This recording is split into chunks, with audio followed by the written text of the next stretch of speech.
بسم اللہ الرحمن الرحیم. السلام علیکم. پروگرام مکالمہ کے ساتھ میں ہوں آپ کا میزبان عمیر بن ریاض. ناظرین، مصر میں آنے والی حالیہ سیاسی تبدیلی کے بعد یہ بحث زور پکڑ گئی ہے کہ مسلم معاشروں میں اسلامی تحریکوں کا درست لائحہ عمل کیا ہونا چاہیے. کیا جمہوری طریقے سے جدوجہد کر کے وہ مسلم معاشروں میں کوئی تبدیلی لا سکتے ہیں یا نہیں؟ محمد مرسی کی حکومت کے خلاف وہاں مصر کی فوج کی جانب جو بغاوت دیکھنے میں آئی، اس کے بعد یہ بحث نہ صرف مسلم معاشروں میں زور پکڑ گئی ہے بلکہ مغرب میں بھی اسلامی تحریکوں کا اثر نو ایک تجزیہ کیا جا رہا ہے. آج کے ہم اپنے اس پروگرام میں اسی موضوع پر بات کریں گے کہ اسلامی معاشروں میں اسلامی تحریکوں کی کیا اہمیت ہے اور ان کا اس سارے سیناریو میں مستقبل کیا ہوگا. اس موضوع پر ہمارے ساتھ گفتگو کے لیے موجود ہیں معروف دانشور اور کالم نگار جناب شاہنواز فاروقی صاحب. بہت شکریہ شاہنواز صاحب. سب سے پہلے تو ہمیں اسلامی تحریکوں کے بارے میں سمجھائیے کہ یہ مسلم معاشروں میں ان کا ارتقاء اور عروج اگر ہم کہیں تو کیسے ہوا، اور دیگر جماعتوں اور سیاسی جماعتوں اور سیاسی تحریکوں سے اور ان میں کیا بنیادی ڈفرینس ہے. بہت شکریہ. جیسا کہ ہم جانتے ہیں آج سے 60-70 سال پہلے کی جو مسلم دنیا ہے، اگر آپ اس کو کنسیو کر سکیں اور اس کو پرسیو کر سکیں آپ، تو یہ دنیا جو تھی یہ کلونیل ماسٹرز کی دنیا تھی. مسلم دنیا کی کم و بیش تمام ملکوں پر 1-1.5 ملکوں کو چھوڑ کر، یعنی کلونیل ماسٹرز کا ان پر قبضہ تھا. ساری کلونیل پاورز کے قبضے میں ریاستیں ہماری چلی گئی تھیں، اور صورتحال اتنی زیادہ مخدوش تھی کہ ایسا لگتا تھا کہ جیسے یہ یعنی یورپین پاورز آ گئی ہیں اور قیامت تک کے لیے آ گئی ہیں. اور ان کا جو امپیکٹ تھا وہ اتنا زبردست تھا کہ اس نے مطلب افراد نہیں بلکہ قوموں کے مزاج کو، ان کے ضمیر کو جو ہے وہ متغیر کر دیا تھا. اقبال نے اس سلسلے میں ایک بہت اچھی اور بہت بنیادی بات کہی ہے. انہوں نے کہا ہے کہ تھا جو ناخوب بتدریج وہی خوب ہوا کہ غلامی میں بدل جاتا ہے قوموں کا ضمیر.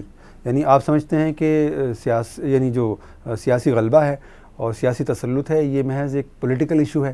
اقبال نے کہا کہ نہیں، یہ محض ایک پولیٹیکل ایشو نہیں ہے بلکہ اس کے امپیکٹس اتنے زیادہ ہوتے ہیں کہ افراد کیا قوموں کے ضمیر تک کو یہ متغیر کر دیتے ہیں. اور اس کا جو اثر ہے، آپ اگر بر صغیر کے معاشرے کو آپ ماڈل بنائیں تو اس کا اثر جو ہے وہ سر سید کی شخصیت ہمارے سامنے آتی ہے. ان کے اوپر اس کا اثر سب سے زیادہ نمایاں ہمیں نظر آتا ہے. اور ہمیں سر سید کی شخصیت کے انالیسس سے پتہ چلتا ہے کہ جب کوئی شخص واقعی غلامی کے زیر اثر چلا جاتا ہے تو پھر کس طرح کی شخصیت اور کس طرح کا فکری جو منظرنامہ ہے وہ طلوع ہوتا ہے. آپ کو معلوم ہے کہ سر سید احمد خان جو تھے، انہوں نے یعنی غلامی کے تجربے کے زیر اثر ان کو لگا کہ چونکہ یہ جو کلونیل ماسٹرز ہیں ان کے بارے میں انہوں نے یعنی ایک بہت ہی سمپل تجزیہ اپنے ذہن کے اندر مرتب کیا. انہوں نے کہا کہ بھئی یہ جو یورپین طاقتیں ہیں، بالخصوص انگریز ہیں، یہ حق پر ہیں اور اس کا ثبوت یہ ہے کہ یہ غالب آ گئے ہیں. اگر یہ غالب آ گئے ہیں تو اس کا مطلب ہے یہ حق پر ہیں، اور اگر یہ حق پر نہ ہوتے تو غالب نہ آتے. اور مسلمان پٹ گئے ہیں اس لیے کہ وہ شاید حق پر نہیں کھڑے ہوئے ہیں اس طرح سے. تو اس تجربے کے زیر اثر سر سید نے جو مسلمانوں کا 1300 سال پرانا یعنی علم کلام تھا، علم تفسیر تھا، اس کو مسترد کر دیا. اور انہوں نے قرآن مجید فرقان حمید کی ایک ایسی تفسیر لکھی کہ جو مطلب یہ کہ گمراہیوں سے بھری ہوئی ہے. اسی طرح انہوں نے علم حدیث کا انکار کر دیا، اور انہوں نے جنت اور دوزخ کے خارجی وجود کا انکار کر دیا، فرشتوں کے خارجی وجود کا انکار کر دیا. اور وہ پورا جو ایک یعنی آپ کا روایتی فکر کا سانچہ اور ڈھانچہ تھا اس کے خلاف وہ علم بغاوت لے کر کھڑے ہو گئے.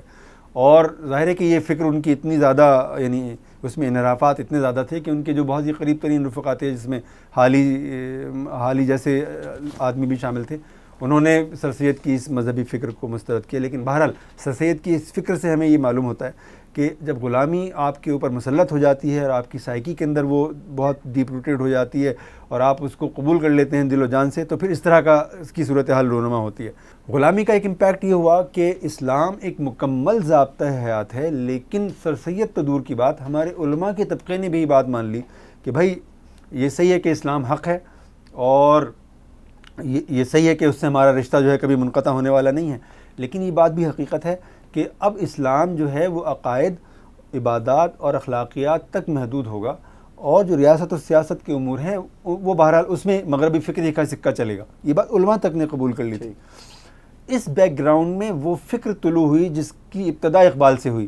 اقبال بر صغیر کے منظرنامے میں نہیں بلکہ پورے عالم اسلام میں وہ پہلی شخصیت ہیں جنہوں نے پوری تخلیقی توانائی کے ساتھ اسلام کے تصور حقیقت کی بازیافت کی، اور انہوں نے پوری قوت اور شدت کے ساتھ مغرب کی تنقید کی، اور انہوں نے امت مسلمہ کا اسلام اور اس کی فکر اور اس کے مختلف دائروں اور شعبوں پر جو اس کا اعتماد تھا جو مزمحل ہو گیا تھا اس کو انہوں نے بحال کیا. لیکن آپ کو معلوم ہے کہ اقبال کا جو میڈیم تھا وہ شاعری تھی, اور شاعری کی پرابلم یہ ہے کہ وہ اجمال میں آپریٹ کرتی ہے, یعنی تفصیل میں وہ نہیں جاتی ہے, اور اس کی بنیاد جذبہ ہوتا ہے, دلیل نہیں ہوتی ہے. تو اقبال کا جو امپیکٹ ہے وہ غیر معمولی ہوا, اور بر صغیر کے معاشرے پر جہاں جہاں بھی اردو پڑھی جاتی ہے, جہاں جہاں بھی فارسی پڑھی جاتی ہے اور بولی جاتی ہے, وہاں وہاں اقبال کا امپیکٹ ہوا. لیکن اقبال کی فکر کے اندر تفصیل موجود نہیں تھی, اور وہ منظرنامہ موجود نہیں تھا جو مسلمانوں کو بہت تفصیل کے ساتھ اور دلائل اور براہین کے ساتھ درکار تھا. اس صورتحال میں آپ نے دیکھا کہ بر صغیر کے اندر مولانا سید ابوالعلا مودودی رحمۃ اللہ علیہ کا ظہور ہوا, اور اگر آپ بر صغیر سے باہر نکل کر عالم عرب کو دیکھیں تو وہاں پر حسن البنا اور سید قطب شہید جو تھے وہ اسلامی فکر کے ترجمان اور ان کی علامتیں بن کر ابھرے. اور سید ابوالعلا مودودی رحمۃ اللہ علیہ بر صغیر کی ملت اسلامیہ میں وہ پہلی شخصیت ہیں کہ جنہوں نے 2-3-4 بڑے امپورٹنٹ کام کیے. ایک طرف انہوں نے مسلمانوں کو یہ بتایا کہ حق کیا ہے اور اس کی کیا تفصیل ہے, اور اس کا جو کنٹمپریری یعنی گویا اسلوب ہے وہ کیا ہو سکتا ہے. دوسری جانب انہوں نے یہ بتایا کہ باطل کیا ہے, عصر حاضر کے باطل نظریات کون کون سے ہیں. انہوں نے سوشلزم کو ہدف بنایا اور اس کی تنقید لکھی, انہوں نے کیپٹلزم کو ہدف بنایا اور اس کی تنقید لکھی, اور پھر سید ابوالعلا مودودی رحمۃ اللہ علیہ نے یہ کارنامہ انجام دیا کہ انہوں نے زبان اور بیان کا ایک ایسا اسلوب وضع کیا کہ جس میں انہوں نے معنی کو بدلے بغیر زبان اور بیان کے سانچے کو مکمل طور پر بدل دیا, اور اس کو عصر حاضر کی نفسیات سے اور اس کی ضروریات سے ہم آہنگ کر دیا. اور آپ دیکھتے ہیں کہ سید ابوالعلا مودودی رحمۃ اللہ علیہ کی جو فکر ہے اس کے امپیکٹ کا دائرہ بہت تیزی کے ساتھ پھیلا, اور وہ روایتی حلقہ یعنی علماء کا کہ جو ان نوجوانوں تک کہ جن کو آپ جدید تعلیم یافتہ نوجوان کہتے ہیں ان تک نہیں پہنچ پا رہا تھا, سید ابوالعلا مودودی رحمۃ اللہ علیہ کی آواز اس طبقے تک پہنچی. اور سید ابوالعلا مودودی کے بارے میں بالکل ہم وثوق کے ساتھ کہہ سکتے ہیں کہ انہوں نے بر صغیر کے اندر بھی اور بر صغیر کے دائرے سے باہر عرب دنیا کے اندر اور پورے عالم اسلام کے اندر کروڑوں ایسے مسلم نوجوان ہیں کہ جن کو گمراہی اور ضلالت میں مبتلا ہونے سے بچا لیا. وہ سوشلسٹ ہو سکتے تھے, وہ سوشلسٹ نہیں ہو سکے, وہ کیپٹلزم کے دائرے میں جا سکتے تھے, وہ کیپٹلزم کے دائرے میں نہیں گئے, اور انہوں نے اسلام پر اعتبار کرنا اور اس پر اعتماد کرنا اور اس پر فخر کرنا انہوں نے سکھایا. تو اور یہی کام عالم عرب کے دائرے میں حسن البنا اور سید قطب شہید کی فکر نے انجام دیا. اور یہ 4 گویا پرسنالٹیز ہیں, یعنی اقبال, سید ابوالعلا مودودی رحمۃ اللہ علیہ اور حسن البنا اور سید قطب شہید. عالم اسلام کا جو موجودہ فکری منظرنامہ ہے اس پر ان 4 شخصیتوں کا گہرا اثر ہے, اور جو 20ویں صدی ہے اس کو ڈیفائن کرنے والی یہ پرسنالٹی ہیں. اور جو عالم عرب کی اس وقت صورتحال ہے جو آپ دیکھ رہے ہیں, جو تغیرات وہاں پر رونما ہوتے ہوئے دیکھ رہے ہیں, ہم یہ کہہ سکتے ہیں کہ ان کا ایک تاریخی کانٹیکسٹ ہے. اس تاریخی کانٹیکسٹ کے بغیر آپ ان کو نہیں سمجھ سکتے. یعنی اس کے پیچھے 60-70 سال کی ایک طویل جدوجہد ہے, اور اس طویل جدوجہد کے نتیجے میں یہ بات تسلیم کر لی گئی ہے کہ اسلام ایک مکمل ضابطہ حیات ہے, اور جس طرح وہ 1400 سال پہلے ریلیونٹ تھا آج بھی وہ اسی طرح سے ریلیونٹ ہے, اور وہ مغلوب ہونے کے لیے نہیں آیا ہے, غالب آنے کے لیے آیا ہے.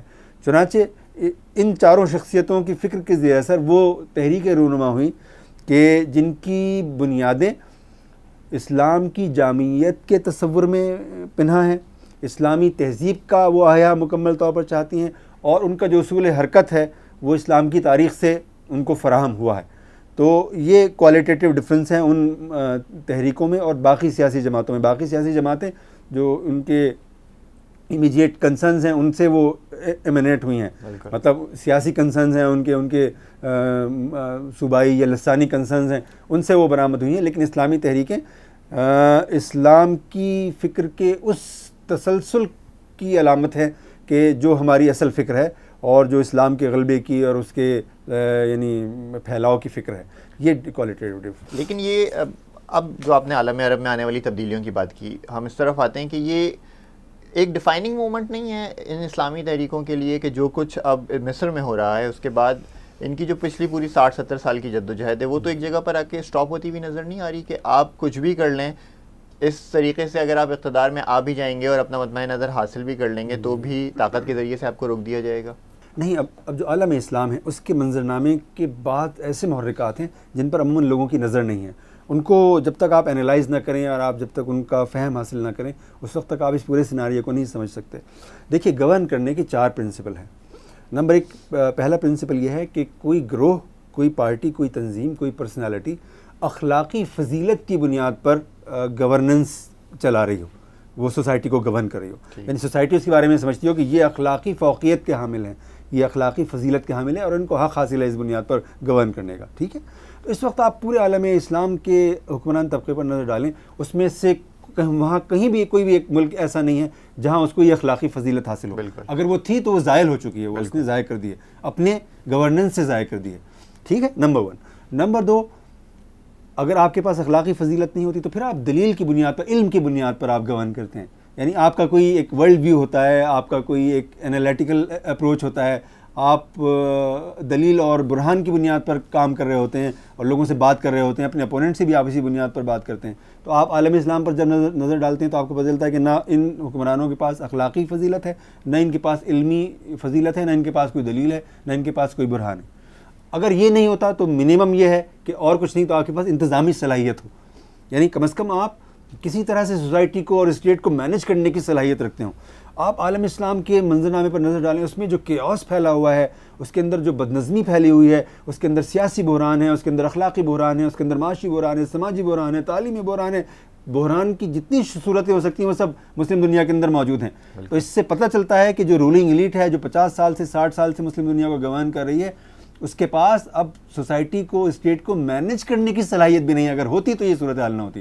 یعنی صرف پاکستان اسپیسیفک نہیں ہے, یہ مصر اسپیسیفک نہیں ہے, پورے عالم اسلام کی میں آپ سے بات کر رہا ہوں, یہ اس کے اندر ہے. اچھا, جب پھر یہ 3 چیزیں غائب ہو جاتی ہیں تو چوتھی واحد چیز جو گورن کرنے کے لیے رہ جاتی ہے وہ ہوتی ہے طاقت.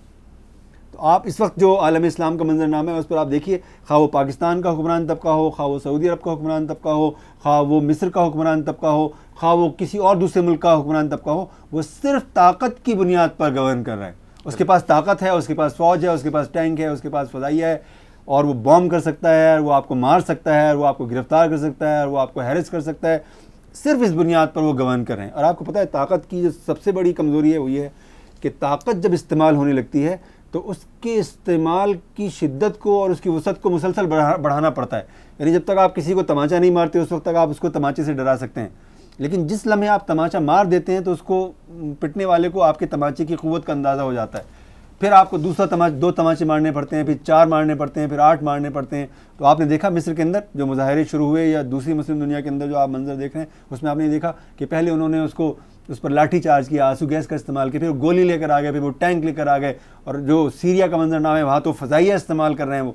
لیکن جو مزاحمت ہے, چونکہ ان کے پاس جو ان کی طاقت کا استعمال ہے وہ ان کی کمزوری کا اشتہار بن جاتا ہے, اس لیے وہ قوتیں کہ جو اخلاقی بنیادوں پر آپریٹ کر رہی ہوتی ہیں, جن کے پاس دلیل کی قوت ہوتی ہے, جن کی جڑیں اپنے معاشرے کے اندر ہوتی ہیں, جو سوسائٹی کو مینیج کرنا چاہتی ہیں اور جانتی ہیں, تو وہ اس کی مزاحمت کرتی ہیں اور وہ پھر کامیاب ہوتی ہیں. تو یہ جو ایک سیناریو ہے اس سے یہ پتہ چل رہا ہے کہ یہ اسلامی تحریکیں یعنی فنا ہونے والی قوتیں نہیں ہیں. اگر یہ فنا ہونا ہوتا تو آپ کو معلوم ہے کہ مصر میں اس اخوان المسلمون نے 60-70 سال کا پرسیکیوشن جھیلا ہے, جبر کو جھیلا ہے ان کے. مطلب ان کا یہ کوئی 2-4 دن کی بات تو نہیں ہے, تو پوری ایک نصف صدی پر پھیلا ہوا ایک قصہ ہے. تو اگر وہ اس کو 70 سال میں تحلیل نہیں کر سکے تو اب بھی نہیں کر سکیں گے. اور آپ جماعت اسلامی کی تاریخ سے بھی بر صغیر کے اندر واقف ہیں. جماعت اسلامی پر ہندوستان میں پابندی لگی ہے اور وہ پابندی کامیاب نہیں ہو سکی. پاکستان کے اندر اس کو ریاستی جبر کا سامنا رہا ہے مختلف ادوار کے اندر, وہ نہیں. اور آپ بنگلہ دیش میں آپ دیکھ رہے ہیں کہ اس کو ریاستی جبر کا سامنا ہے اور وہ زیادہ بڑی قوت بن کر وہاں پر ابھر رہی ہے. تو اس سے پتہ چل رہا ہے کہ چونکہ ان اسلامی تحریکوں کی بنیاد اپنے مذہب میں ہے, اپنی تاریخ میں ہے, اپنی تہذیب کے اندر ہے, اس لیے یہ ایک لمحاتی صورتحال میں بظاہر کمزور پڑتے ہوئے نظر آ سکتے ہیں, لیکن مستقبل تو انہی کا ہے, یہ بات تو بالکل واضح ہے. اچھا, پھر اسلامی دنیا کے بارے میں اور بھی جو حکمران طبقہ ہے اس کے سوا بھی کچھ ایسے فیکٹرز ہیں جن کو آپ کے شعور کا حصہ ہونا چاہیے. یعنی مثال کے طور پر مسلم دنیا جو تھی, آپ کو معلوم ہے کہ وہ نظاموں کی کشمکش میں پھنسی ہوئی دنیا تھی. یعنی ایک طرف اسلام اس کے تھا, دوسری طرف کیپٹلزم تھا, تیسری طرف سوشلزم تھا. یعنی ایک طویل عرصہ آپ نے ان تینوں نظاموں کی کشمکش کے درمیان گزارا ہے. ایک طرف وہ قوتیں تھیں جن کو آپ اسلامی قوتیں کہتے ہیں, اور وہ قوتیں سوسائٹی کو اسلام کی طرف بلانے کے لیے کام کر رہی تھیں. دوسری طرف وہ قوتیں بھی تھیں جو سوشلزم کی طرف بلانے والی قوتیں تھیں اور سوسائٹی کے ایک بڑے حصے پر ان کا امپیکٹ تھا. اسی طرح کیپٹلسٹ آرڈر کے جو حمایتی ہیں وہ بھی مسلم دنیا کے اندر موجود رہیں. لیکن آپ کو معلوم ہے کہ ایک تاریخی یعنی صورتحال کے نتیجے میں کمیونزم تحلیل ہو گیا, سوویت یونین ختم ہو گیا, اس کا نظریہ مٹ گیا, فنا ہو گیا, اور اس کے نتیجے میں وہ جو پورا ایک ان کا وہ تھا جس کو آپ نیریٹو کہتے ہیں وہ تحلیل ہو گیا. اور جو کیپٹلزم ہے اس کو آپ دیکھ رہے ہیں کہ جو اس کا ہارٹ لینڈ ہے, امریکہ ہے, یورپ ہے, وہاں پر وہ ہر طرح کے بحرانوں میں مبتلا ہے. اس کے خلاف احتجاج کی اتنی بڑی تحریک چل چکی ہے, 80 سے زیادہ ملکوں کے اندر وہ تحریک چلی ہے, اور خود امریکہ کی جو اکانومی ہے کساد بازاری کا شکار ہے. یورپ اتنے بڑے بحران سے گزر رہا ہے کہ وہ مطلب یورپی یونین کا مستقبل جو ہے وہ سمجھ رہے ہیں کہ داؤ پر لگا ہوا ہے. تو کیپٹلزم کا بھی کوئی فیوچر نظر نہیں آ رہا. اس لیے اب امت مسلمہ کے اندر مسلمانوں کی عظیم اکثریت اس بات پر متفق ہو گئی ہے کہ ہمارا حال اور مستقبل صرف اور صرف اسلام سے متعلق ہے, اور اسلام کی نمائندگی اور ترجمانی کے لیے اس اسلامی دنیا کے اندر اسلامی تحریکیں موجود ہیں. اچھا شاہ نواز صاحب, ایک جو مولانا مودودی نے بھی اپنے لٹریچر میں کئی جگہوں پہ یہ بات لکھی ہے, غلبے کا ایک آفاقی قانون بھی ہے, قدرتی قانون بھی ہے, کہ یہ مثلا ایک گروہ اقتدار سے اسی وقت زوال کی جانب جائے گا جب وہ اس میں کچھ خرابیاں پیدا ہو جائیں گی, اور اس کی جگہ لینے کے لیے دوسرا گروہ تیار ہوگا. ظاہر زمین کا انتظام یہ بغیر انتظام کے تو نہیں رہ سکتی, کوئی نہ کوئی گروہ اس کو ریپلیس کرے گا. تو اس وقت تو مغرب کی برتری ہے کسی درجے میں, مثلا ٹھیک ہے اس کا نظام شاید کمزور بھی پڑ رہا ہو, تو کیا امت مسلمہ اس کو ریپلیس کرنے کے لیے تیار ہے؟ اور اگر تیار نہیں بھی ہے تو کیا مغرب واقعی زوال پذیر بھی ہے, یا مثلا اس میں مزید ابھی کچھ ٹائم لگے گا؟ مغربی دنیا اور امت مسلمہ کے تعلق کی تاریخ پر اگر آپ نظر ڈالیں تو آپ کو یہ حقیقت سامنے نظر آتی ہے کہ مسلم دنیا مغرب کی فکری اور عملی مزاحمت کے باوجود مغرب سے انسپائرڈ رہی ہے. ہم ان کی جمہوریت سے متاثر رہے ہیں, ہم ان کے ہیومن رائٹس سے متاثر, اس کے تصور سے متاثر رہے ہیں, ہم ان کی معیشت سے متاثر رہے ہیں, ان کی سائنس اور ٹیکنالوجی ہمیں میسمرائز کرتی ہے, اور ہم یہ سمجھتے ہیں, چاہے خواہ ہم اس کو کہتے ہیں نہ کہتے ہیں, لیکن ہمارے دل کے اندر کہیں یہ چور موجود تھا کہ بہرحال مغربی دنیا اخلاقی فضیلت رکھنے والی دنیا ہے. وہ ایک ایسا پولیٹیکل سسٹم رکھتی ہے جو ہمارے پاس نہیں ہے. وہ ہیومن رائٹس کی بات کرتی ہے, ہیومن رائٹس کو پروٹیکٹ کرتی ہے. انسان جان کی ان کے نزدیک بڑی قدر و قیمت ہے, اور انسانی جان کی کیا, ان کے نزدیک تو کتوں کی بھی قدر و قیمت ہے. یہ تصور ہمارے ذہنوں کے اندر موجود تھا, خواہ ہم اس کو کہتے ہوں یا نہ کہتے ہوں. اور یہ باٹل نیکس تھے ہماری سوسائٹیز کے بہت بڑے بڑے, اور اسلامی تحریکوں کو ان باٹل نیکس کا سامنا کرنا پڑا ہوتا تھا. لیکن جو گزشتہ 20-25 سال کا سینیریو ہے عالمگیر, اس میں اگر آپ دیکھیں تو مغرب نے خود اپنی اقدار کو جس طرح سے ملیہ میٹ کیا ہے, اس نے اپنے تصورات کی جس طرح سے نفی کی ہے. یعنی وہ ایک جانب یہ کہتا ہے کہ ہم جمہوریت چاہتے ہیں پوری دنیا کے اندر, اور جمہوریت ہماری سب سے بڑی قدر ہے, اور دوسری جانب ہم یہ دیکھ رہے ہیں کہ مسلم دنیا کے جس ملک کے اندر اسلامی تحریک اقتدار میں آتی ہے, جمہوریت کے ذریعے سے آتی ہے, وہاں مغرب اس کے خلاف کانسپائر کرتا ہے, اس کے خلاف سازش کرتا ہے, اور اپنے مقامی اعلی کاروں کے ذریعے سے ان کی گورنمنٹس کو, یہ تو گورنمنٹ میں نہیں آنے دیتا, اور وہ گورنمنٹ میں آ جاتے ہیں تو ان کو وہ چلنے نہیں دیتا. وہ ہیومن رائٹس کی بات کرتے ہیں, اور آپ نے دیکھا کہ انہوں نے 9/11 کے بعد افغانستان کی اینٹ سے اینٹ بجائی, انہوں نے عراق کے اوپر ایک جھوٹ کی بنیاد پر حملہ کیا اور اس کو تاراج کیا, اور 5 سال کے اندر 6 لاکھ لوگ انہوں نے وہاں مار ڈالے. اور آپ نے دیکھا کہ انہوں نے بگرام ایئر بیس جیسی جیل جو ہے وہ تخلیق کی, جہاں پر عافیہ صدیقی کو رکھا گیا, اور ان جیسی بہت سارے قیدی وہاں پر موجود تھے. اور انہوں نے ابو غریب جیل تخلیق کی, جس میں تشدد کے ایسے طریقے انہوں نے ایجاد کیے کہ جس پر پوری انسانیت جو ہے وہ شرمسار ہوئی ہے. اور انہوں نے جو ہے وہ گوانٹانامو بے تخلیق کیا ہے, اور جس کا کوئی اخلاقی اور قانونی جواز وہ خود بھی ثابت نہیں کر سکے, اور اگر وہ ثابت کر سکتے ہوتے تو وہ جیل گوانٹانامو بے میں نہ ہوتی بلکہ امریکہ کے اندر ہوتی. وہ تو اس صورتحال کا نتیجہ یہ نکلا ہے کہ پوری مغربی دنیا کا جو امیج اس وقت پوری دنیا کے اندر خراب ہوا ہے, اور بالخصوص عالم اسلام کے اندر مغربی دنیا جو ہے اس کی طاقتوں کی جتنی بھی نمائندگی اور ترجمانی کرنے والی قوتیں ہیں, قومیں ہیں, وہ سب کی سب مسلم میسز کی نظر میں بے توقیر ہو گئی ہیں. اور ان کو نہ کوئی امریکہ سے ان کو توقع ہے, نہ ان کو برطانیہ سے کوئی امید ہے, نہ ان کو فرانس سے کوئی جو ہے وہ خیر کی توقع ہے. چنانچہ اس کا نتیجہ یہ نکلا ہے کہ اسلام پر, عالم اسلام کے اوپر امت مسلمہ کا اعتبار اور اعتماد بحال ہوا ہے. آپ نے ابھی حال ہی میں جو امریکہ کا ایک ریسرچ انسٹیٹیوٹ ہے اس کی وہ رپورٹ دیکھی ہوگی, جو انہوں نے تقریباً امت گیر سروے کرایا ہے, اور اس میں 75% مسلمانوں نے یہ بات کہی ہے کہ وہ اپنے ملکوں کے اندر شریعت کی بالادستی چاہتے ہیں, شریعت کا قانون چاہتے ہیں. اور اینٹی امریکنزم کا یہ حال ہو گیا کہ خود امریکہ کے جو تھوڑا سا شعور رکھنے والے لوگ ہیں وہ اس بات پر پریشان ہیں اور حیران ہیں کہ مطلب مسلم دنیا جو ہے وہ امریکہ کی یعنی گرفت سے مکمل طور پر نکل چکی ہے, اور وہاں پر اس کا کوئی اثر اور اس کی کوئی ساکھ اور کوئی سے نہیں ہے, اور وہ اپنا مقدمہ وہاں مطلب یعنی جس کو آپ کہیں علمی بنیادوں پر تو بہرحال نہیں وہاں پر لڑ سکتے وہ. تو یہ جو سینیریو جنریٹ ہوا ہے, اس کے نتیجے میں امت مسلمہ نے کا جو رخ ہے وہ اپنے سیلف کی طرف ہوا ہے، اجتماعی سیلف کی طرف ہوا ہے کہ ہماری اپنی تاریخ سگنیفیکنٹ ہے، ہماری اپنی تہذیب سگنیفیکنٹ ہے، ہمارا دین سگنیفیکنٹ ہے، اور ان تمام چیزوں کی جو نمائندگی کرنے والی تحریکیں ہیں وہ ہمارے لیے سگنیفیکنٹ ہیں. یہی وجہ ہے کہ پوری امت مسلمہ کے اندر آپ نے دیکھا، یعنی جو عالم عرب ہے، میں اس سے پہلے بھی آپ کے پروگرام میں یہ بات کہہ چکا ہوں کہ عالم عرب وہ سرزمین تھی جس کے بارے میں کہا جاتا تھا کہ دنیا میں ہر جگہ انقلاب آ سکتا ہے سوائے عالم عرب کے. لیکن آپ نے دیکھا کہ وہاں پر ایک واقعے کے نتیجے میں اتنا بڑا جو وہ تھا عوامی احتجاج کا دائرہ ہے وہ جنریٹ ہوا کہ کئی مسلم ملکوں کی حکومتیں جو ہیں وہ زیر و زبر ہو کر رہ گئیں، اور وہاں پر اسلامی تحریکیں جو ہیں وہ اقتدار کے اندر آئیں. تو یہ جو سیناریو ہے یہ بہت زیادہ امید افزا ہے اسلام کے تناظر میں بھی، اسلامی تحریکوں کے تناظر میں بھی، اور امت مسلمہ کے تناظر میں بھی. اس میں بڑی امید ہے. یہ بات تسلیم کہ مغرب جو ہے وہ زوال پذیر ہو رہا ہے اور مسلمانوں کا اپنے دین پر اور اپنے ماضی پر جو ہے وہ اعتماد بھی بحال ہو رہا ہے، لیکن کیا وہ اس وقت اس درجے پر موجود ہیں کہ وہ اقتدار، دنیا کے اقتدار کو ریپلیس کر سکیں؟ اور یعنی اگر آپ اس سوال کو اس طرح سے لے لیں، میرے ذہن میں یہ اشکال موجود ہے کہ کیا صرف اخلاقی برتری ہی قیادت کی تبدیلی کی بنیاد بن سکتی ہے، یا اس کے لیے علم کا کوئی خاص درجہ بھی درکار ہے اور دنیا کی صلاحیتوں کا ہونا بھی کسی درجے میں درکار ہے، یا صرف اخلاقی برتری کی بنیاد پر ہم یہ گمان کر سکتے ہیں کہ یہ اقتدار میں دیکھیے میں آپ کی بات سمجھ گیا. اصل چیز تو جو ہے وہ یہ ہے کہ اسلامی تحریکیں جس چیز کو آپ اسلامی تحریک کہتے ہیں وہ کمبینیشن ہے دو چیزوں کا، تقوی کا اور علم کا. یعنی خواہ مولانا مودودی ہوں، خواہ اقبال ہوں، خواہ حسن البنا ہوں، خواہ سید قطب شہید ہوں، ان چار پرسنالٹیز کو اگر آپ ماڈل بنا لیں اور کنٹمپریری مسلم دنیا کا آپ ان کو قائد مان لیں جو کہ وہ ہیں، تو آپ کو یہ نظر آئے گا کہ اقبال ہوں یا مولانا مودودی ہوں یا حسن البنا ہوں یا سید قطب شہید ہوں، یہ چاروں کے چاروں دو چیزوں کا کمبینیشن ہے. یہ تقوی میں ایکسل کرنے والے لوگ ہیں چاروں کے چاروں، اور انہوں نے علم کی ایک ایسی میراث پیدا کی ہے کہ جو ہمارے ماضی کے ورثے کا تسلسل واضح طور پر محسوس ہوتی ہے. اور اس سے یہ پتہ چلتا ہے کہ یہ تحریکیں ہمارے، جیسے کہ میں نے آپ سے پہلے عرض کیا کہ یہ تحریکیں ہمارے دین کی روایت میں، ہماری تہذیب کے اندر، ہماری تاریخ کے اندر جڑیں رکھنے والی تحریکیں ہیں، اور ان کا ایک ورلڈ ویو ہے، ان کا ایک تصور زندگی ہے، اور انہوں نے وہ افراد کار تیار کیے ہیں کہ جو سوسائٹی کو یعنی چلانے کے لیے درکار ہوتے ہیں. اور اصل چیز جو ہوتی ہے، میں آپ کو یہ بتا دوں کہ اصل چیز جو ہے دنیا کے اندر وہ یہ ہوتی ہے کہ آپ کا کنوکشن اس بات پر ہونا چاہیے کہ آپ کا جو تصور زندگی ہے وہ واقعی درست ہے، آپ حق پر کھڑے ہوئے ہیں. جب تک یہ کنوکشن نہیں ہوتا اس وقت تک کہ آپ کسی بھی سسٹم کو جو ہے نہ پیدا کر سکتے ہیں نہ اس کو آپ بسر کر سکتے ہیں. آپ نے دیکھا کہ سوشلزم جو تھا، وہ سوشلسٹ انقلاب کیسے آیا؟ مارکسزم جو تھا اگر اس کو لینن فراہم نہ ہوتا تو وہ ایک یعنی ایک ماضی کی یادگار بن کر رہ جاتا وہ.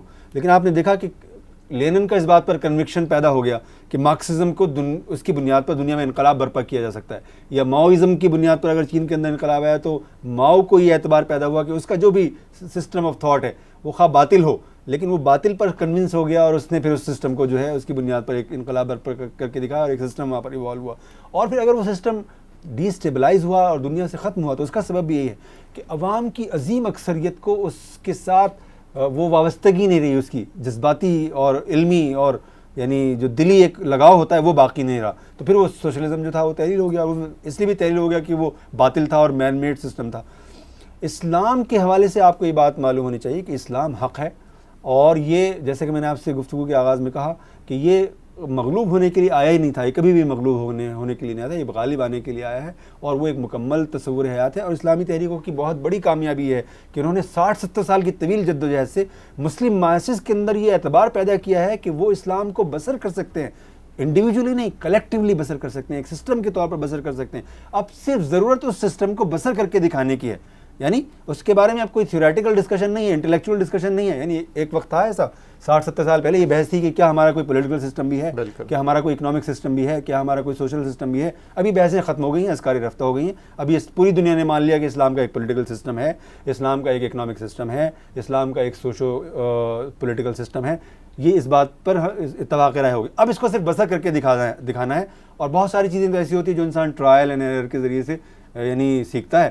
تو جب بھی اسلامی تحریکیں مسلم دنیا کے اندر اقتدار میں آئیں گی انشاءاللہ، اور وہ آ رہی ہیں اور انشاءاللہ آج نہیں تو کل آئیں گی ضرور، تو وہ اس سسٹم کو بسر کر کے دکھائیں گی. اور اگر ہم اس سسٹم میں کہیں اس مرحلے پر جو ہم نے تشکیل دیا ہے کوئی کمزوری کی خامی ہوگی تو ہم اس سے لرن کریں گے، سیکھیں گے اور آگے بڑھیں گے. بہت شکریہ شاہنواز صاحب.